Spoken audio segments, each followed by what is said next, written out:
sana buhay pa sila ngayon. Wag, please. Huwag mong isipin yung bagay na yan. Hindi na natin sila maibabalik pa. Kahit ano pang hiling ang gawin natin.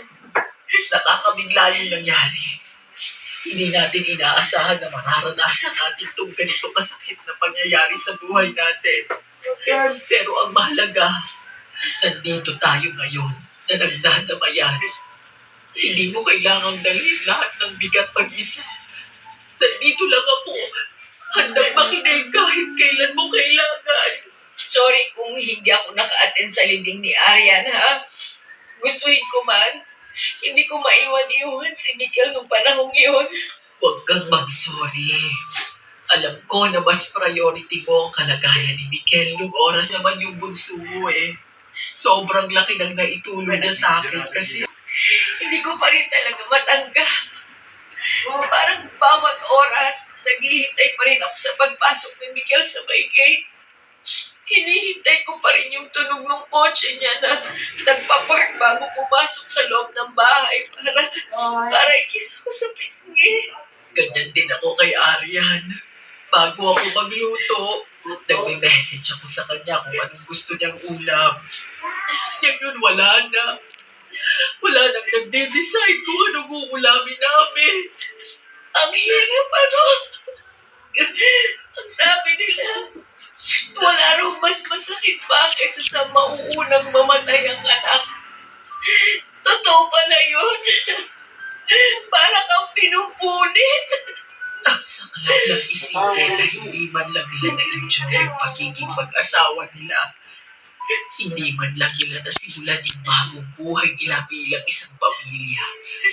Minsan naiisip ko, kung pwede lang na sana ako na lang yung kinuha kaysa sa anak ko eh. Iyan din ang tumatakbo sa isip ko ngayon. Sana ako na lang yung nawala. Kahit pa paano, alam kong hinihintay ako ng asawa ko sa kabilang buhay. Pero siguro may dahilan ng Diyos. Kahit hindi natin maintindihan ngayon, siguro mas ligtas sila na kasama siya. Mas payapa ang buhay nila sa kabilang buhay. Until death they part. Pero kahit sa kamatayan, hindi sila naghiwalay. Magkasama na kaya sila ngayon? Sure ako. Masaya na ngayon sila. Kung nasaan man sila. Hindi siguro nakayanan ni Mikel na mag-isa lang ang asawa niya sa kabilang buhay. Kaya siguro sumunod na rin siya.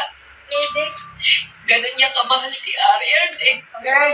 Kahit buhay, itatayan niya para sa kanya. Alam ko naman yun. Ramdam ko kung gaano nila kamahal ang isa't isa. Ay, nakakapagod umiyak. Pero kapag titigil ako, mas lalo ko nararamdaman yung lungkot eh. Mare, salamat ha. Salamat na kahit papano may kasama ko ngayon. Hindi ko alam kung kakayanin kong mag-isa. Nandito lang ako. Hindi kita iiwan. Nasa tabi mo lang ako. Wala rin naman akong kasama sa bahay. Kaya dito na lang muna ako. Maraming salamat. Ay, sandali. May tao yata. Baka makikiramay. Hindi, diyan ka lang. Ako nang